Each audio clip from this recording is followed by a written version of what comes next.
kagum akan Engkau, karena pimpinan dan kuasa-Mu luar biasa. Tuhan, Engkau selalu memerintahkan ya dan amin. Kadang kami merasa tidak peka, enggak, kami banyak sekali pelanggaran. Ampuni kami. Sekarang ini jadikan kami anak-anak terang-Mu, seperti firman-Mu pada hari ini, bahwa pilihan Allah itu selalu dipertanggungjawabkan di hadapannya. Perlengkapi kami Tuhan, sebelum kami mendengarkan sabda firman-Mu. Biarlah kronologi tentang kisah firman-Mu Tuhan, di mana Saulus dipilih oleh Allah. Dia orang-orang yang jahat, orang-orang pembunuh, bahkan menganiaya anak-anak Tuhan dan hamba-hamba Tuhan. Tapi Engkau pakai, karena Saulus hatinya benar-benar pemberani dan tulus melakukan perintah-perintah. Demikian juga Tuhan, kami mohon sekiranya Engkau juga mengajarkan kami untuk menerima utusan. Jadikan kami utusan yang Kau mau. Sebentar lagi juga kami akan mendengarkan sabda firman. Sebelumnya Tuhan, kami akan melihat tayangan film pendek mengenai Saulus, dan Engkau berbicara di tengah-tengah perjalanan yang hendak membunuh hamba-hamba Tuhan. Disitulah Engkau bertindak dan Engkau pilih dia sebagai pelayan. Dan izinkan kami tetap berdiri untuk menghargai firman Tuhan. Di dalam nama Tuhan Yesus, biarlah kami tetap berdiri dan kami tetap mendengarkan sabda firman. Terima kasih Tuhan. Amin. Kisah Para Rasul pasal 9 ayat 1 sampai dengan 18. Saulus bertobat. Sementara itu berkobar-kobar hati Saulus untuk mengancam dan membunuh murid-murid Tuhan. Ia menghadap imam besar dan meminta surat kuasa daripadanya untuk dibawa kepada majelis-majelis Yahudi di Damsyik, supaya jika ia menemukan laki-laki atau perempuan yang mengikuti jalan Tuhan, ia menangkap mereka dan membawa mereka ke Yerusalem. Dalam perjalanannya ke Damsyik, ketika ia sudah dekat kota itu, tiba-tiba cahaya memancar dari langit mengelilingi dia. Ia rebah ke tanah dan kedengaranlah olehnya suatu suara yang berkata kepadanya, "Saulus, Saulus, mengapakah engkau menganiaya aku?" Jawab Saulus, "Siapa engkau Tuhan?" Katanya, "Akulah Yesus yang kau aniaya itu. Tetapi bangunlah dan pergilah ke dalam kota, di sana akan dikatakan kepadamu apa yang harus kau perbuat."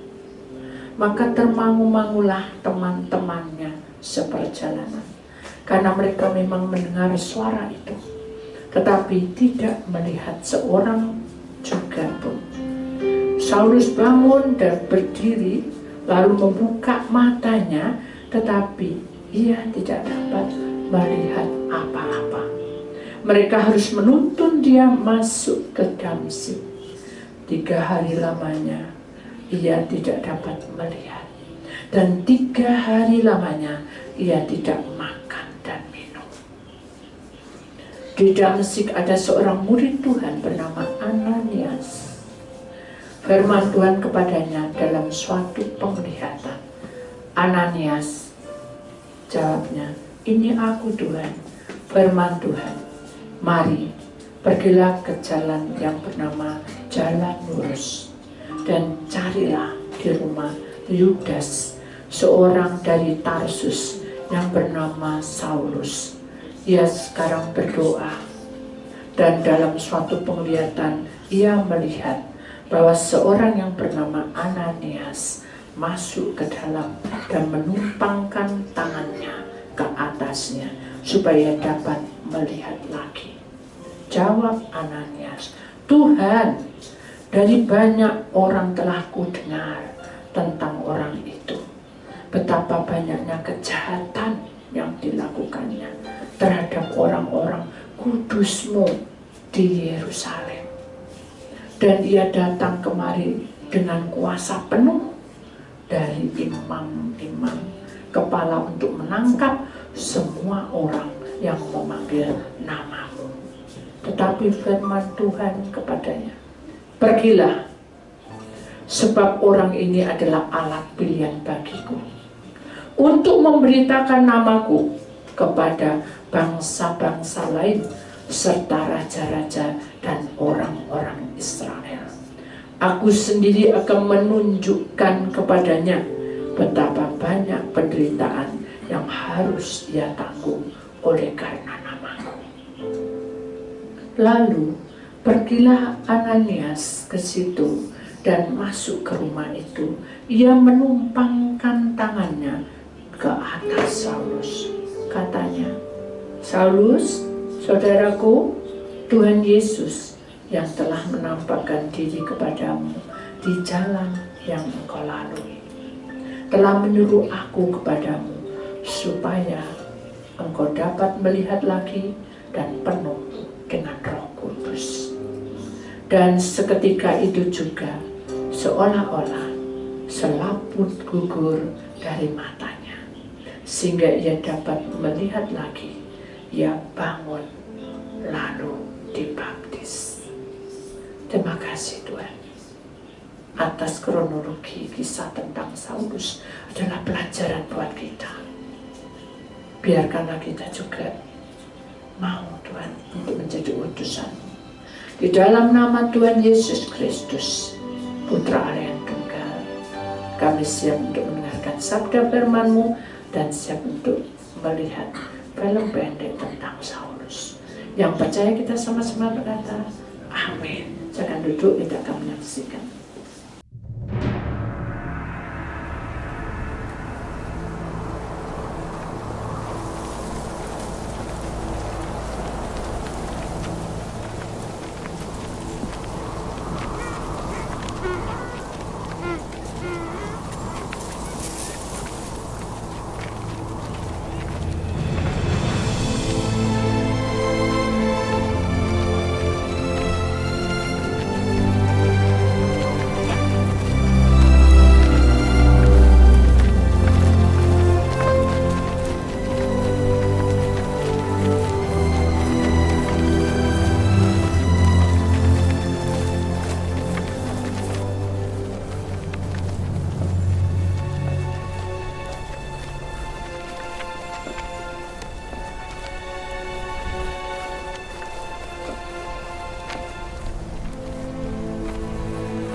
Saul, Saul, why persecutest thou me? Who art thou, Lord? I am Jesus, whom thou persecutest. It is hard for thee to kick against the pricks. Lord, what wilt thou have me to do? Arise, and go into the city, and it shall be told thee what thou must do.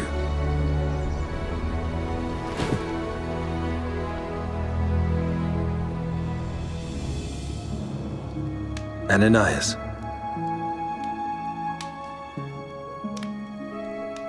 Behold, I am here, Lord. Arise, and go into the street which is called Straight, and inquire in the house of Judas for one called Saul of Tarsus. For behold, he prayeth. And he hath seen in a vision a man named Ananias coming in, and putting his hand on him that he might receive his sight. Lord, I have heard by many of this man, how much evil he hath done to thy saints in Jerusalem. And here he hath authority from the chief priest to bind all that call on thy name. Go thy way, for he is a chosen vessel unto me, to bear my name before the Gentiles and kings and the children of Israel. For I will shew him how great things he must suffer for my name's sake.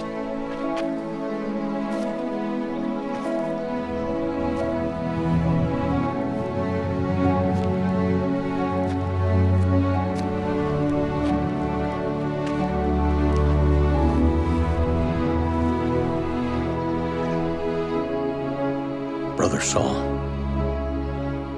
the Lord, even Jesus, that appeared unto thee in the way as thou camest, has sent me, that thou mightest receive thy sight, and be filled with the Holy Ghost. Brother Saul, receive thy sight.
Kemuliaan Tuhan, saudara.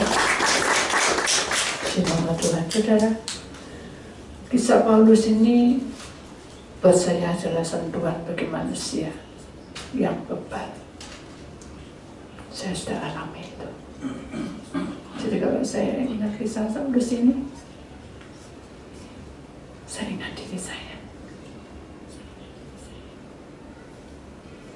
Mari kita perhatikan betul sebelum saya beri satu kesaksian tentang hidup saya. Pilihan Allah itu bukan kemauan kita, saudara. Apa? Bukan apa? Kemauan kita. Tapi Allah sudah merencanakan bahwa kita adalah pilihannya. Amin. Jadi kalau posisi saudara sekarang ini menjadi kepala imam, menjadi istri, menjadi pelayan Tuhan, itu adalah Allah yang menentukan. Amin. Jangan dilanggar. Bahaya. Iblis lagi mengintai kita. Jadi kalau orang bilang, orang dunia, kalau kita sudah nyemplung di air sungai, kamu jangan pergi dan tinggalkan, lanjut supaya kamu dapat ikan. Kasarannya seperti itu orang dunia.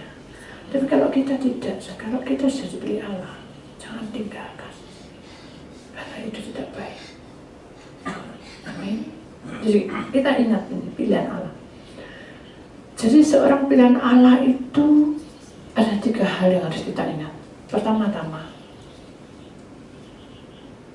kalau kita jadi anak Allah, jangan mudah tersinggung kalau ada berita gosip tentang keadaan kita, terutama hambanya.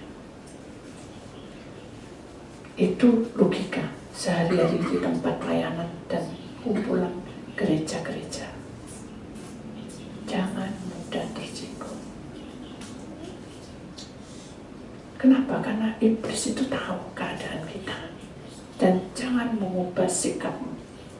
Karena hal itu, kita akan jauh dari pilihan Allah. Kenapa? Karena pilihan Allah adalah perjuangan sampai titik penghabisan, sampai akhir hidup. Dulu saya tidak mengerti apa arti akhir hidup. Saya mengalaminya itu seperti Saulus, saudara. Saya ini kokoh, berdiri kokoh dan tegak, berdiri kokoh. Karena itu kita yakin bahwa kuasa ilahi itu bekerja saat proses perjalanan itu kita terima. Seperti Saulus, kita lihat Saulus dulu, saudara ya. Dalam pergumulan hidup Saulus itu apa? Dia adalah prajurit atau orang-orang yang dipercaya, dan dia juga berani untuk melakukannya tanpa lelah. Di sini katakan saya di dalam ayat ini. Sementara itu berkobar-kobar hati Saulus. Saya tahu arti berkobar-kobar. Semuanya kepala sampai melunjak. Tapi dia berkobar itu untuk mengancam orang-orang pilihan Allah. Makanya dia mengambil surat kuasa untuk masuk ke majelis Yahudi, di mana di Damsyik. Dia punya kuasa, surat itu punya kuasa untuk menangkap orang-orang pilihan Allah untuk dibunuh. Dan itu sudah terjadi. Dan sekarang ini dia mau pergi ke Damsyik dengan tujuan untuk membunuh. Ini kan sudah kalau kita lihat secara logika, seperti Nabi Ananias, pergilah kamu temui Saulus itu, sama Saulus itu. Dia kan cerita, dia orang gak baik Tuhan, dia pembunuh besar-besaran, bunuh anak-anak Tuhan, bunuh hamba-hamba Tuhan, besar, tua, kecil, muda, bunuh semua. Itu gak salahnya sehari-hari. Tapi apa kata Tuhan? Dia tidak dengar gosip, dia tidak dengar pemandangan di hadapan Saulus, tapi dia dengar hati Saulus yang berkobar-kobar, kesetiaannya berkobar-kobar, sehingga dia tahu bahwa orang ini adalah pilihan Allah. Akhirnya apa? Pergi Ananias, temui, karena aku yang bertindak. Saudara, jadi dalam perjalanan hidup kita ini, siapa yang mau kita mengalami masalah? Tidak ada yang mau. Ketika orang tua saya hidup bahagia, kemudian matanya kena jarum satu, siapa yang mau? Mama itu suka jahit, jadi dia buka jahitan gara-gara mata itu tidak bisa buka, tidak bisa bekerja. Dengan posisi seperti itu, saya apa tinggal diam. Sementara orang tua lagi kacau, kehidupannya lagi nurun, dan betul-betul sudah berubah. Dan ingat, dunia tidak menjanjikan selamanya bahagia. Ketika kamu ada dan berada, semua akan tertawa dan menyapa kamu. Ketika kita jatuh, janji yang hilang itu ada, dan itu menyakitkan. Saya tidak mikir itu, saudara. Yang saya pikir adalah masa depan saya. Demi masa depan saya lakukan apa yang terbaik. Orang hidup di dunia ini harus kerja, saudara. Betul nggak? Sementara saya sekolah, tindakan apa yang harus saya lakukan agar saya selesaikan masalah ini? Saya butuh sekolah dan saya kerja. Dari situlah pasti orang berkata, itu kutukan. Kenapa kamu sampai terjadi seperti ini dan tidak sekolah? Sakit, saudara. Dari hal-hal seperti itu akan membuat hati kita itu makin hancur, dan kita tidak punya satu power untuk kerja. Orang hidup Dari awal kita memiliki power adalah saat kita mau bekerja. Itu power. Dan saya alami itu. Begitu saya sudah mulai bekerja dengan hasil yang kecil sekali, dan itu tidak ada harganya bagi orang-orang, tapi buat saya berharga. Karena saya sudah bekerja sebisanya, semampunya dari pagi. Jadi kebalik saya.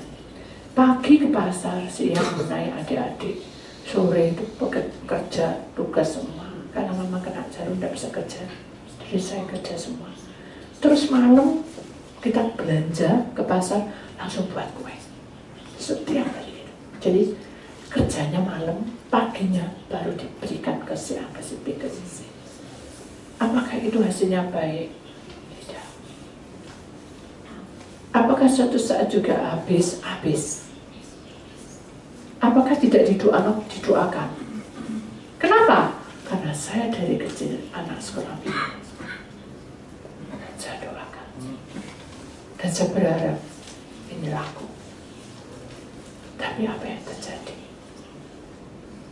Ada pernah sekali dibuang, tidak laku sama sekali. Saat saya memberikan pada adik-adik saya menangis. Apakah ada sesuatu yang tidak enak? Saya sampai tanya, ada sesuatu yang tidak enak kan tentang lumpia ini? Enak, tanya adik saya. Apakah sini? Oh enggak, enak, pas. Tahu itunya pas. Kukusnya enak. Mukanya terasa. Kalau logika kita sudah pas semua. Tapi mengapa kok sepi? Tidak laku. Saya puasa seperti Saulus, saudara. Sampai 3 hari, kadang lebih dari 3 hari. Pernah sampai 40 hari. Bukan karena saya menuntut, tapi saya mau. Apa yang kau mau dari saya, Tuhan? Utuslah saya. Bukan saya membayangkan jadi hamba Tuhan, tidak ada. Saya hanya bekerja, saudara. Begitu saya puasa, saya doa, saya berdoa, Tuhan jawab satu persatu. Apa katanya, saudara? Hidup di dunia ini grafik, saudara. Anakku katanya. Talenta penglihatan itu belum saya punya. Dan sudah 10 tahun bahwa penglihatan itu betul-betul ada. Ya kan, tadi Saulus bertobat, kita lihat kronologinya kan, bahwa Saulus pada waktu berdoa, dia dapat penglihatan ada seorang hamba Tuhan, bernama Anania, dia menjamah kepala dia dan dia sembuh. Itu penglihatan, belum kejadian itu penglihatan. Jadi sesungguhnya penglihatan itu sudah ada dari zaman dahulu. Cuma kita kadang-kadang tidak percaya, itu aja. Itu yang membuat kita jadi prosesnya tidak bagus karena bertentangan dengan apa yang kita punya, naluri kita. Saya bilang sudah enak, semua enak, tapi dia bilang apa? Grafiknya hidup tuh naik doang. Sama pada waktu kamu makan itu loh, saudara, makan.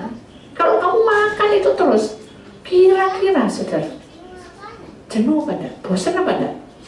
Tiap hari makan daging, soto daging. Memang soto daging kesukaan kita. Tiap hari makan soto daging, kira-kira jenuh enggak? Bosan enggak?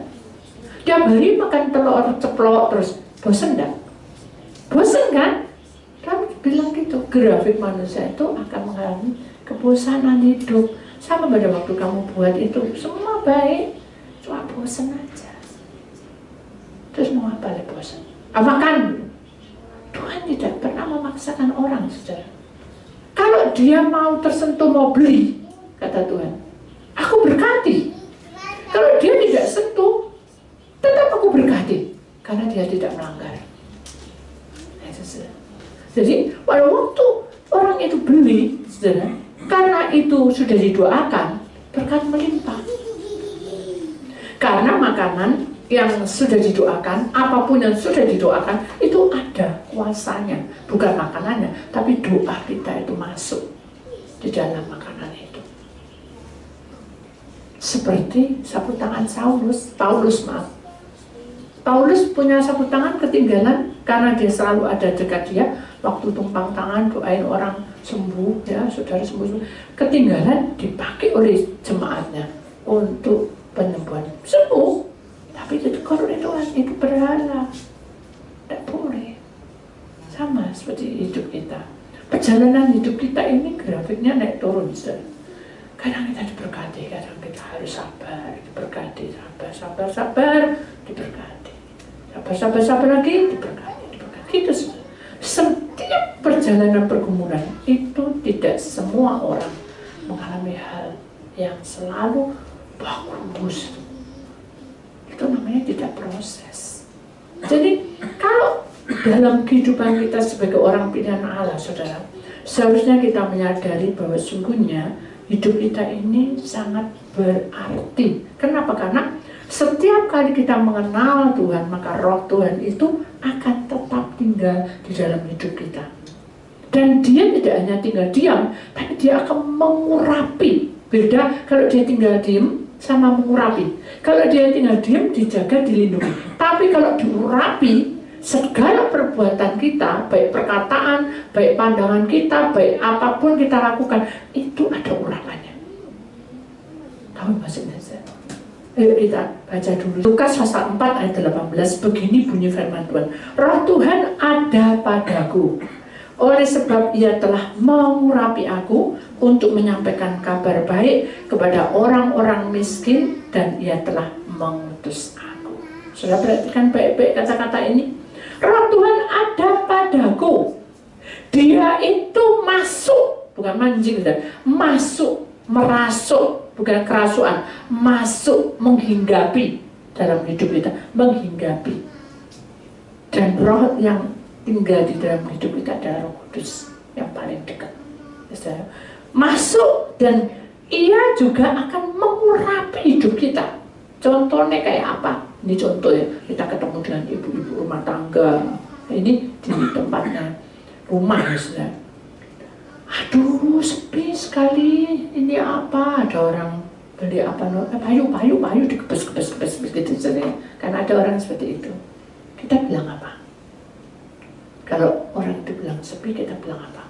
Ya, pancingnya sepi gitu. Tidak boleh harusnya. Karena kita anak Tuhan, kita punya power. Urapan Allah itu bekerja dengan apapun. Akhirnya, karena kita punya power urapan, apapun yang kita pegang, baik itu sawitnya, baik itu kelapanya, baik itu kerupuknya, ada urapan saja.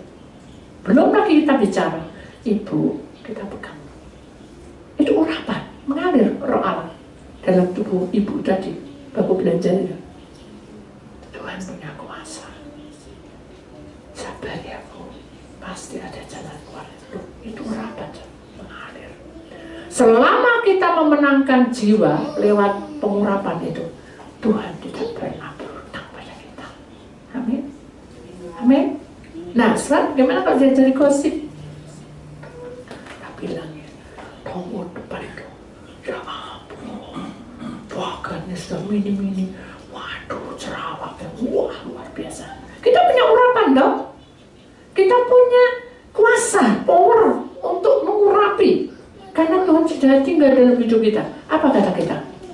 Kalau kita bilang, ya pancen ini kayak gitu, memang aku pernah. Nah itu sudah.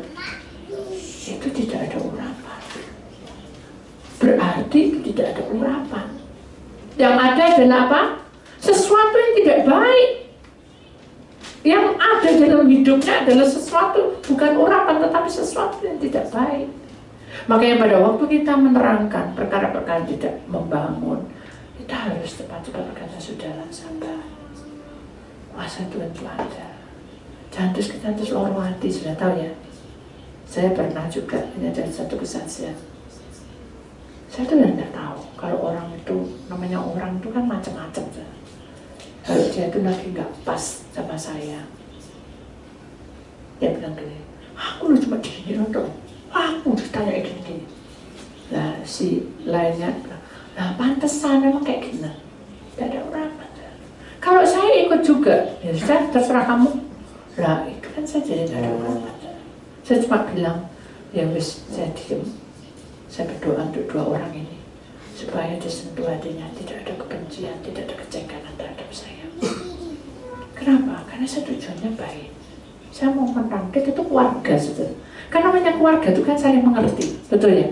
Namanya keluarga, misalnya kita satu keluarga, ada yang jatuh dari pohon, kita enggak tanya. Tanya toh, gimana kabarmu, keadaannya bagaimana, kan gitu. Kecuali kalau kita enggak kenal aja loh. Kita juga berusaha untuk bilang, jangan begini, jangan begitu, kan gitu. Intinya seperti itu. Jadi dari proses perjalanan ini, Tuhan itu bertindak atas hidup kita. Dia berjalan sesuai dengan rencana kita. Dia desik nama. Dia bekerja di dalam hidup kita. Tapi dia bekerja sesuai dengan apa yang kita punya. Rencana Tuhan itu ada dalam setiap manusia. Tapi rencana Tuhan itu tinggal di dalam hati kita. Dan dia tahu apa yang kita lakukan. Itu proses. Ya. Ketika orang tua saya di-out dari kerjaan, dia itu setiap hari menangis. Saya tahu, Papa sedih karena tidak ada pekerjaan. Dan saya datangi. Saya mau ngomong apa karena Papa keras. Apa ini Tuhan? Tolong Tuhan ajari saya bicara. Saya dapat urapan loh. Saya juga dapat roh Tuhan bekerja dalam hidup saya. Kalau enggak, saya tidak tergerak gitu, saudara. Cuek aja, saya masih kecil. Tapi Tuhan bilang, tidak apa-apa, pijeti aja. Bukan merayu, saya pijeti. Ya, pijeti. Ya, capek ya Pak. Dia tidak respon. Karena terlalu stresnya, saudara. Dan saya mikir, dulu itu masih kecil. Saya kebayang, saya udah mikir, dia baru potong lampu nih. Dulu tuh saya kalau Papa tidak datang, satu hari. Saya kangen. Kalau sakit, dibilangin Papa mau pulang, sembuh sendiri saja. Karena saya sangat cinta sama Papa. Jadi saya Papa tak lihat, sudah beda, rambutnya putih, mukanya udah merah, mulutnya, giginya juga sudah hancur.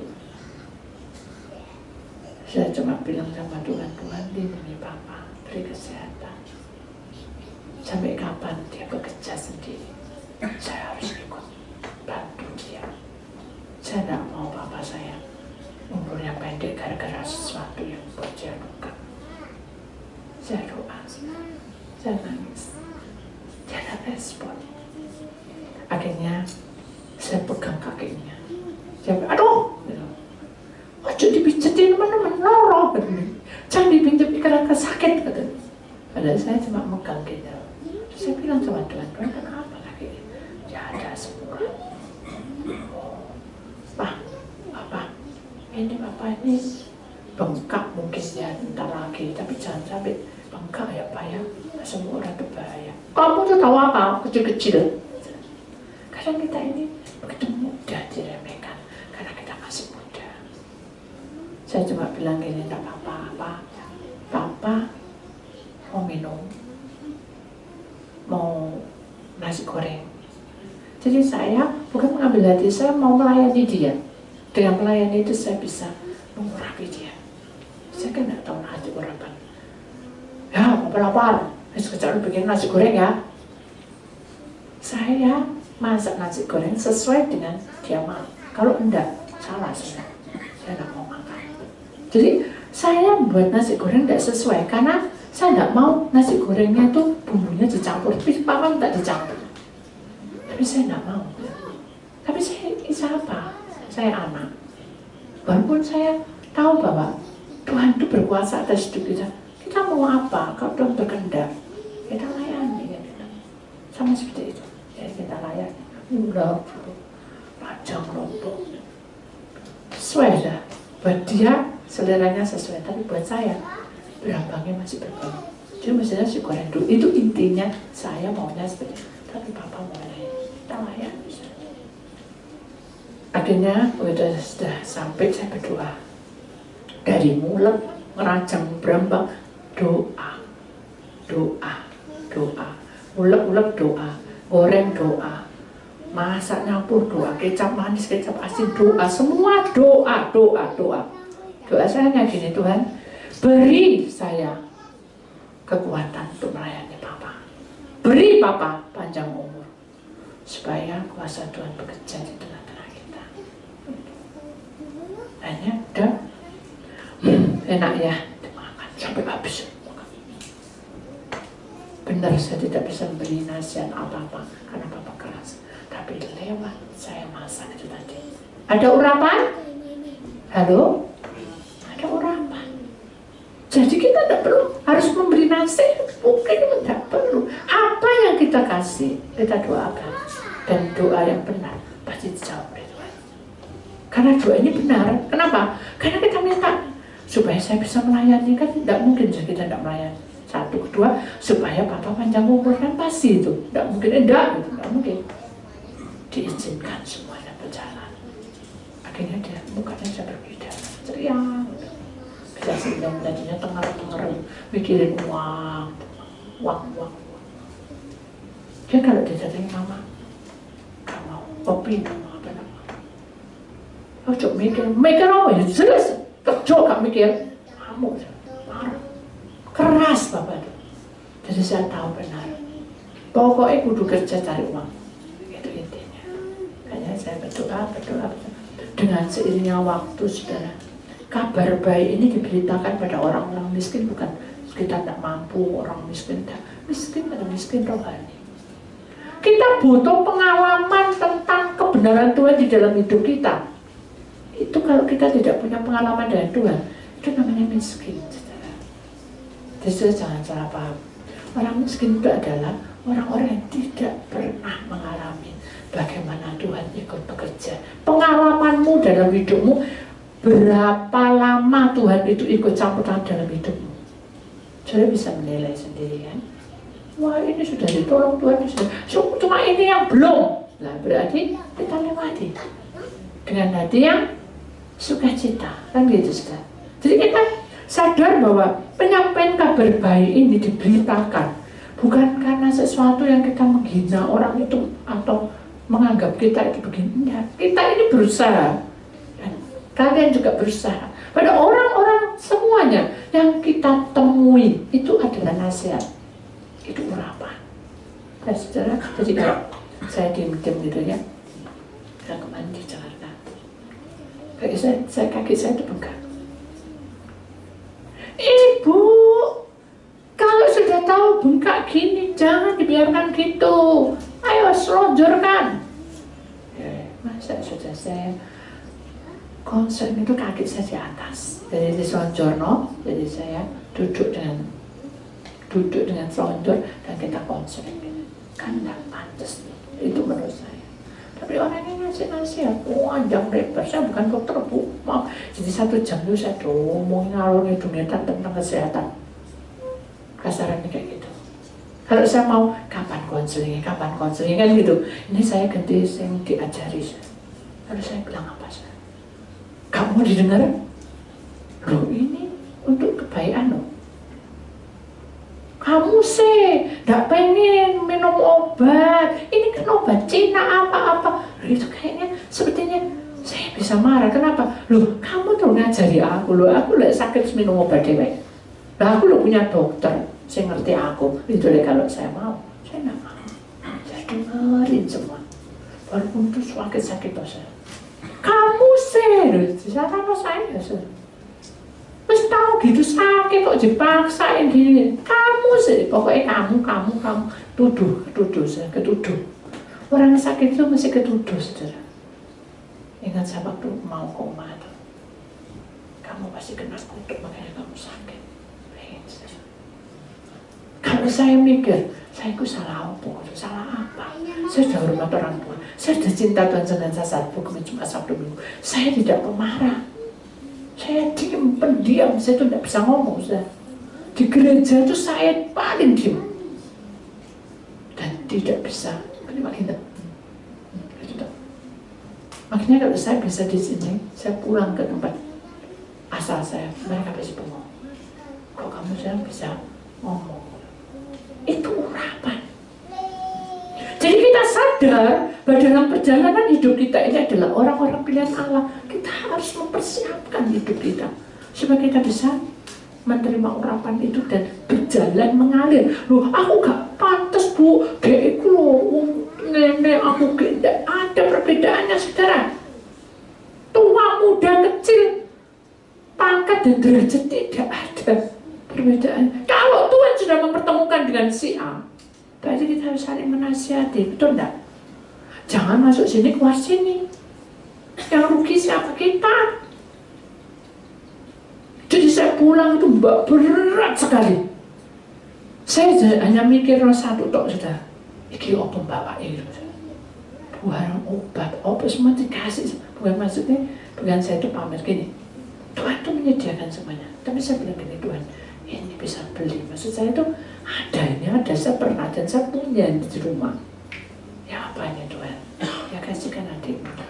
Dan ini juga saya kasihkan adikmu, gak apa-apa. Gak apa-apa ya Tuhan, gak kecewa Anda. Sama aja adikmu juga butuh juga. Oh ya, gak senang. Sudah lolos kan? Seneng loh. Oh puji Tuhan, terima kasih. Saya bersyukur. Ada satu kejadian yang membuat saya jengkel waktu itu juga. Ya ampun Tuhan. Saya itu kan bersama dengan cucu saya. Cucu saya itu lagi mancing boneka dan dapat boneka. Di situ sama bandaranya dicegat sudah. Dicegat, tidak boleh masuk karena di tempat boneka itu ada sesuatu. Loh, saya kalau mau, saya ini pendeta, Pak, mana mungkin saya macam-macam. Saya tidak lakukan, cuma saya bilang, ya apa ini kan? Saya itu mau masuk, ini dicegat gini apa? Bu, ini harus dicoba. Bapak yang jahit ya? Tidak mungkin loh saudara, mau ada jarum. Jahitan lagi Pak, karena saya merasa tidak ada apa-apa. Ini loh dari ini, gitu. Saya bilang gitu, mancing dari ini. Tetap 1 jam saya ditahan di bandara. Kalau saya mau, Roh Tuhan tidak ada pada saya dan saya tidak belajar untuk mengurapi orang, mungkin saya sudah marah-marah besar. Cuma saya sudah jahitan Pak balik no. Tapi tidak ada curuntungannya di pertahanan. Akhirnya pada saat itu saya bilang ya Pak, wes daripada Bapak mencurigai, wes sudah ini sobek nanti tak jahit di Surabaya. Saya bilang gitu. Akhirnya adik saya ada, suaminya ada, anaknya ada. Jadi orang 5, 6 bilang gini, Dati, nama saya kan Cik D. Bukan maksud dia itu mencurigai. Itu kan nasihat sudah. Tapi dia takut di dalamnya itu mungkin dari pabrik bonekanya itu ada sesuatu. Kan kita tidak tahu. Kalau itu nasihat tidak saya terima, mungkin saya bisa marah. Kamu tahu apa? Aku loh tahu perbonekaan. Semua boneka pasti ada itunya. Kalau saya mau marah, bisa berdiam diri. Saya tahu Roh Tuhan itu masuk dalam hidup saya tidak perlu tegang. Pasti ada waktunya Tuhan beri saya tidak terlambat. Nah, saya bisa terlambat tiket sudah saya punya tapi belum dapat seatnya, tempat duduk. Saya bilang itu siapa ini? Hanya saya ambil keputusan itu masih lama sudah. Tapi Tuhan bilang tenang aja. Karena saya masuk di dalam urapan Tuhan. Bekerja, saya belajar. Tuhan bilang tenang. Hanya dia bilang, Bu, tak apa-apa ya. Ibu masuk aja di tempatnya sana dan pesan seatnya dulu. Tadinya tidak boleh. Saya bilang, karena saya masih ada rasa amarah sedikit dan Pak, apakah di bandara tidak boleh bawa boneka Pak?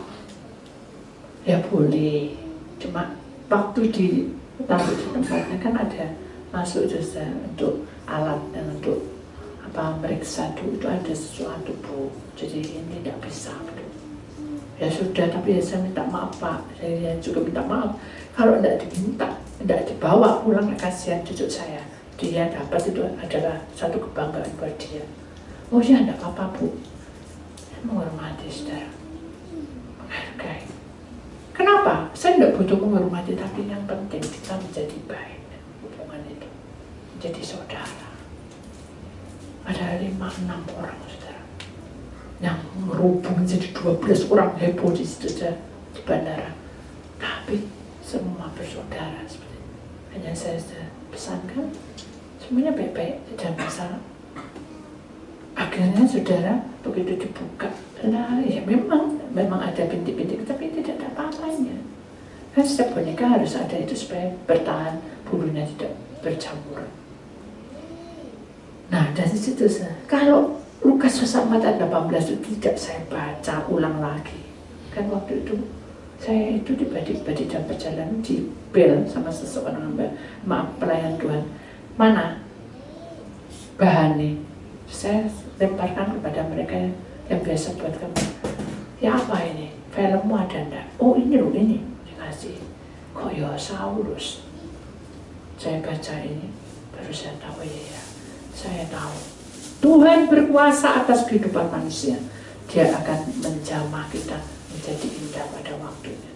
Jadi kita lewat dengan kuasa Tuhan. Hari demi hari ini makin parah, saudara, keadaannya. Kalau kita tidak berpegang pada Tuhan, kita akan ke bawah arus. Mari kita imani bahwa kuasa Tuhan itu, lihat gambar saudara, itu menaungi kita, saudara, di tengah-tengah umat Allah, menaungi kita. Kemudian kita harus sadar juga bahwa dalam kehidupan kita sebagai orang pilihan Allah, kita ingat gambar pilihan Allah yang pertama. Coba dilihatkan pilihan Allah pertama, temanya Allah bertata di dalam kehidupan orang-orang pilihan Allah. Dia berdiri tegak di atas kehidupan tubuhmu, rohmu, jiwamu. Dia bertanggung jawab. Makanya di sini di bawah ini banyak orang berbaris. Karena apa? Ini waktunya kita mengambil pilihan. Tuhan punya kuasa atas hidup kita. Jangan buang remeh. Ya. Karena kuasa Tuhan itu bekerja di tengah-tengah kita. Kemudian kita ambil lagi satu kisah tentang Saulus ini. Yang kedua, saya perhatikan Saulus. Begitu dia tidak melihat dan dia mendapat perintah dari Allah. Saulus, mengapa kamu menganiaya aku? Akulah Allah Tuhan. Gitu. Dan kamu pergi ke Damsyik, temui dia, hamba Tuhan bernama Ananias. Saya tahu Saulus lakukan dosa. Dia berdoa 3 hari 3 malam tidak makan. 3 hari itu juga dia berserah pada Tuhan. Makanya jadi pujian ada 3 kan, tubuh, roh, jiwa. Kalau kita masuk dunia roh, kita harus seperti itu. Kalau kita mau masuk urapan saja, kita juga harus ada tubuh, roh, jiwa. Melebihi dari 3 itu bagus. Makanya kita minta pada Tuhan supaya urapan Tuhan itu bekerja di tengah-tengah pujian itu. Urapan Tuhan itu bekerja di tengah-tengah kesaksian hidup kita. Ketika saya berdiri di tempat ini, saya juga bingung, apa yang saya lakukan. Karena saya tidak tahu. Tapi Tuhan yang bicara lewat lidah bibir saya. Mengalir, lancar, tidak kagok. Itu kuasa Tuhan. Saya tahu ini kuasa Tuhan. Makanya Tuhan berkata, rohku itu hadir di dalam hatimu. Ketika kamu memberikan urapan hutma, urapanku itu kamu terima dan kamu mau berjalan bersama aku, maka aku akan mengalirkan kamu dalam aliran dunia ini dengan tenang teduh, tanpa bingung apa yang dilakukan. Ketika saya berjalan dengan logika saya kan les kuasa. Sudah pernah saya cerita, saya kehabisan uang. Saya bingung, saya naik apa gitu. Saya mau telepon dengan warga yang di Surabaya, saya juga sungkan karena sudah pamitan pulang. Tapi kalau kepaksa sampai jam 11 belum ada, yang tak pikir belum ada jalan keluar, saya harus telepon dan saya harus pulang. Tidak apa-apa, mesti marah ya, tidak apa-apa. Tak serang semua sama Tuhan. Saya tidak bisa mikir apa-apa. Tuhan hanya bilang, pergi kamu ke belakang dan kamu pergi ke sana. Udah kencing suruh ke belakang. Begitu saya ke belakang, saya lihat ada kaca itu, saya bingung apa ya. Waktu saya megang gini, saudara, di sini itu ada sesuatu, ternyata uang tuh nyepit di sini. Cukup untuk biaya pergi sama pulang ke Madiun. Kalau tidak dengan kuasa Allah, saudara, tidak bisa. Seperti pada kata-kata yang indah ini, roh Tuhan hadir di dalam hatiku, mengalir bagai sungai yang mengalir tenang. Saat Saulus mendapatkan perintah seperti itu, dia tidak gugup dan kalut.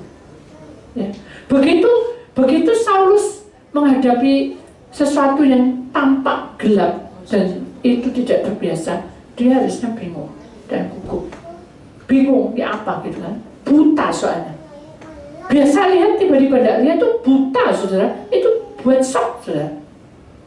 Tapi Saulus tenang, dia lakukan dengan hati yang lapang dan dia lakukan itu dengan sukacita dari Allah, dan kesadarannya adalah dia melakukannya dengan tenang. Kenapa? Karena dia percaya bahwa Tuhan tinggal dalam hatinya. Itu yang kedua. Yang ketiga, saudara harus berserah penuh pada Tuhan, apapun yang terjelek maupun tidak terjelek. Seperti saya yang terjelek, dimana saya mau ngomong, papa sudah cemas saya. Kamu tahu apa, masih kecil, tidak tahu apa-apa, pergi sana. Kasarnya gitu saya. Tapi saya berusaha untuk melayaninya. Ya sudah Pak, tidak apa-apa. Papa mau minum, mau nasi goreng, mau apa? Terus telur ceplok. Ya wes, nasi goreng. Saat itulah saya berdoa. Banyak cara Tuhan mengurapi kita. Amin. Itu sudah jangan khawatir. Mungkin sudah doain tumpang tangan sudah sembuh-sembuh. Seperti papa saya, seperti suami saya, tumpang tangan sembuh, nonton jangan sampai cuci darah. Tak sembuh-sembuh, saudara. Makin meningkat dan harus injeksi. Tuhan hanya berkata apa? Sekalipun kamu melanggar, aku tetap memelihara kamu. Untuk siapa itu? Suami saya. Coklat terus dimakan. Kopi terus, teh manis terus. Bagaimana bisa sembuh, saudara? Itu mujizat. Dia sudah kalau sudah tidak sadar diri itu sudah 2 kali. Dibawa ke rumah sakit, diinjeksi tetap tidak sadar, doain, minta pimpinan Tuhan, tak kasih minyak urapan, tak kasih air hipnotis, tak suapin pelan-pelan. Enak sembuh, sadar. Kopi melek itu sudah buka mata, kopi. Melanggar loh. Sebentar kopi ini tidak jual gitu. Karena dia lemah, dia tidak mau. Tapi coba dia bangun, dia bisa bangun. Tak lama kemudian bangun 2 hari 3 hari dari rumah sakit. Minta kopi. Ya sudah nanti pulang ya. Dan sudah sembuh ulang pasti dapat kopi. Kak, kopi saya ini sekarang. Nah saya ingat harus dienceri. Jadi hal-hal seperti itu yang membuat kita kadang-kala jenuh. Karena di doa-doa kok tambah parah. Padahal itu bukan. Itu ada satu proses imanmu itu bagaimana kepada Tuhan. Kalau dalam proses ini kamu kuat, tidak ada barang mustahil. Ketika suami saya itu tidak bangun-bangun, dicubit, ditendang, dia apa-apakan di hidungnya ditutup, tidak bisa bangun, tapi bernapas. Saya bisa memanggil ambulan lagi. Tuhan, tak serano dalam tangan dan kasih mujizat lagi. Sadar dia. Jadi kalau kita mau tidur malam itu senderdek, karena besok pasti berjam-jam sampai tengah sore tidak dibanguni, tidak bangun dia. Bayangin, sampai kayak gitu. Itu 2 kali. Yang ketiga kejat gini sudah menderit. Tuhan sembuhkan. Yang keempat, sudah saudara, ini sudah berbuih semua, ngiler, tidak sadar diri. Tuhan sembuhkan. Yang terakhir, saudara, dokter sudah angkat tangan karena sudah tidak bisa. Ini sudah racunnya naik, tidak bisa ke otak. Tuhan sembuhkan, saudara. Pulih. Saya bangga karena iman suami saya juga kuat. Bukan bangga karena saya bisa menyembuhkan, saya bangga karena suami saya punya iman yang kuat, nggak sembuh. Itu yang membuat kita tahu bahwa mengalir bagian sungai mengalir tenang. Itulah yang Tuhan mau. Ingat, jangan salah melangkah. Kita lihat di sini, menuntunku dengan lembut dan penuh kasih, mengajariku tentang rahmat dan pengampunannya. Di sekitar kita ini tidak baik. Kadang orang bilang, di baliknya orang tidak suka banyak. yang bertopeng. Jadi kita tidak bisa mempercayai siapapun. Nah, kita tahu adalah blessing Tuhan yang bertindak atas keadilan dalam hidup kita. Amin. Dia akan mempertanggungjawabkan kita selama kita setia padanya. Amin. Dia tidak akan membiarkan kita. Dia akan menghitung semua kesetiaan. Karena kamu setia padaku, katanya. Aku akan buka jalan. Kalau saya ditolong, saudara pasti ditolong Tuhan. Amin. Ketika Saulus bertemu dengan Ananias, dia tidak heboh, saudara. Dia juga tidak menganggap dia ada perdukunan, tapi dia hanya berserah. Dia, itu yang Tuhan mau. Jangan menuntut Tuhan. Buka hatimu dan terima. Tak serano Tuhan, istriku, tak serano suamiku, tak serano anakku, tak serano. Ketika saya punya masalah, saudara, itu yang membuat saya tetap ingat. Saya pasrah. Keuangan saya tumpang tangan. Kesehatan anak mantu cucu saya tumpang tangan. Saya sadar bahwa uang tidak segalanya untuk kita bahagia. Tapi yang kita buat bahagia adalah kita melihat keluarga kita baik-baik. Itu sangat berharga buat saya. Saya mau melayani ke ujung dunia pun asalkan hidup keluarga saya baik-baik. Itu adalah obat buat saya. Saya bangga. Bukan bangga karena saya, tapi saya bangga memiliki Tuhan yang menjaga saya sepanjang jalan hidup saya.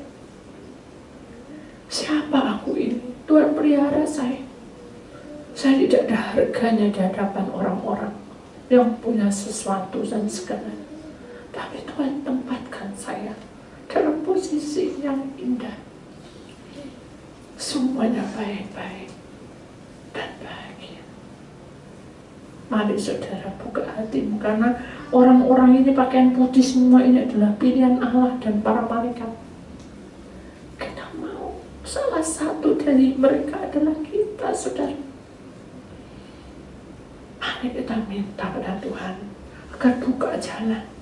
Karena jalan Tuhan itu indah pada waktunya. Dan kita sadar bahwa rencana Tuhan itu selalu ya dan amin dalam hidup kita selama-lamanya.